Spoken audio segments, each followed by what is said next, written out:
Imagine yourself as a soldier in the Red Army back in 1941, suddenly captured by German forces during the early stages of World War II.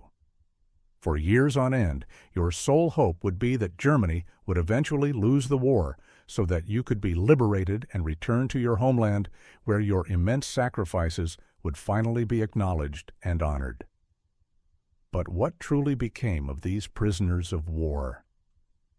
In the initial months of 1945, the Soviet Red Army launched a massive offensive against the last remaining German defenses on the Eastern Front, culminating in their arrival in Berlin on April the 20th.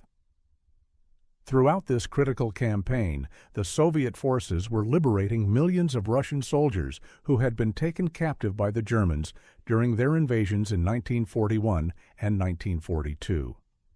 It is estimated that during these early offensives, the Germans captured approximately 5.5 million Soviet soldiers. These prisoners were subsequently exploited as forced laborers, compelled to work on defensive fortifications, agricultural fields, or within the war industries, supporting the German military effort. Additionally, a smaller subset of these captives chose to collaborate with the Germans, even joining the Wehrmacht to fight against their own countrymen. By the time the war concluded, only about 2 million of these prisoners were still alive and were subsequently rescued by the advancing Red Army. However, despite the apparent relief of liberation and the expectation that they would be hailed as heroes upon their return, the reality they faced was far harsher and more tragic.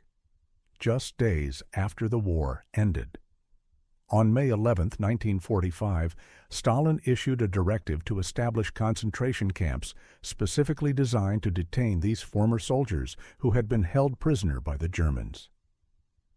Approximately 100 such camps were set up, each capable of accommodating around 10,000 former prisoners of war.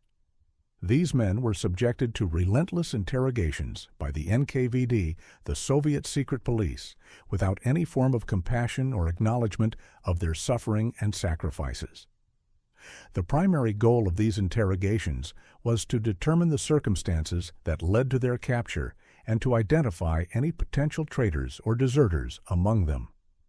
Furthermore, the interrogators sought to understand what ideological or cultural influences these men might have absorbed during their captivity outside Soviet territory, and how these experiences might affect their loyalty upon returning home.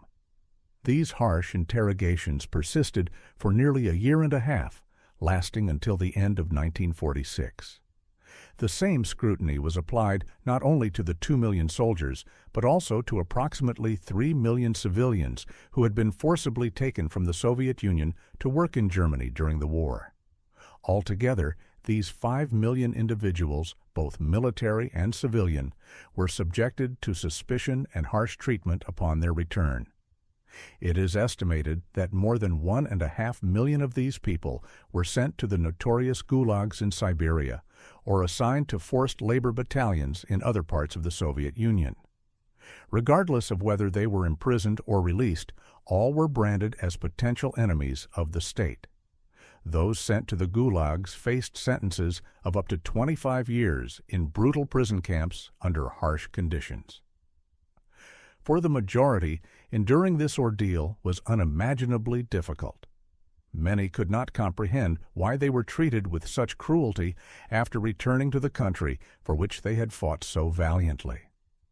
Questions haunted them. What crime did I commit when my unit ran out of ammunition? One former prisoner reflected on their experience, stating that the treatment they received from their own government was far worse than the hardships endured in German captivity.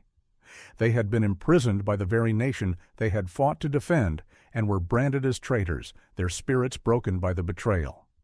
So, what was the underlying cause of this brutal treatment of Soviet prisoners of war?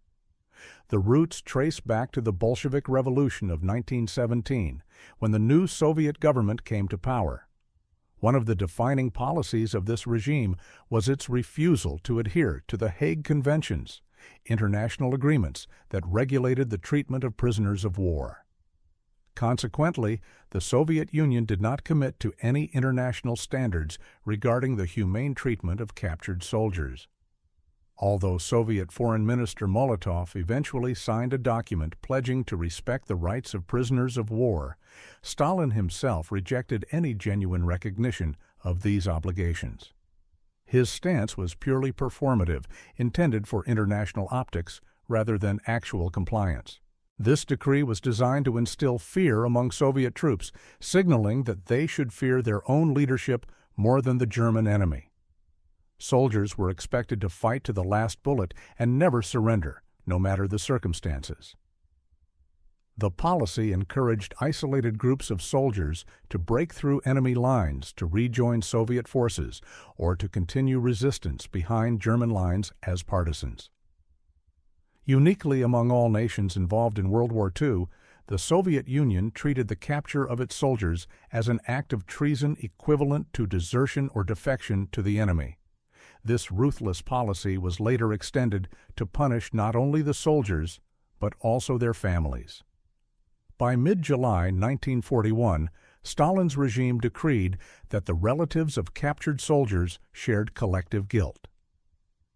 Families of prisoners were subject to asset confiscation and deportation to labor camps, effectively destroying the social and economic foundations of these households.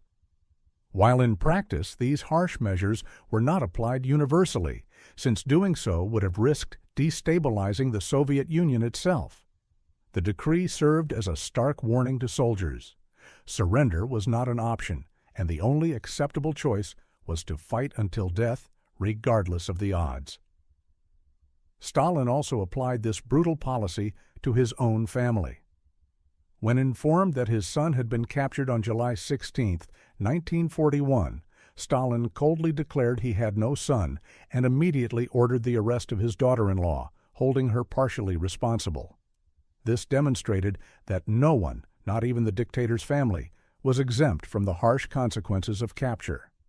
Additionally, the decree forbade any prisoner exchanges with the Germans, including offers made to exchange Stalin's son. All such proposals were categorically rejected. Lastly, it is worth noting that while the Soviets are often remembered for their brutal treatment of German women in occupied territories, they also subjected Soviet women who had been captured by the Germans to similarly harsh treatment upon their return. In essence, any Soviet citizen taken prisoner by the enemy was stripped of all rights and treated as a potential enemy of the state. So, what are your thoughts on this grim chapter of history? Does it clarify why the Soviet authorities treated their own returning prisoners with such cruelty in 1945? For those interested in the fate of Soviet soldiers who chose to fight alongside the Germans, thank you all for being part of this community. If you found this program informative, please subscribe and share it. Take care and goodbye.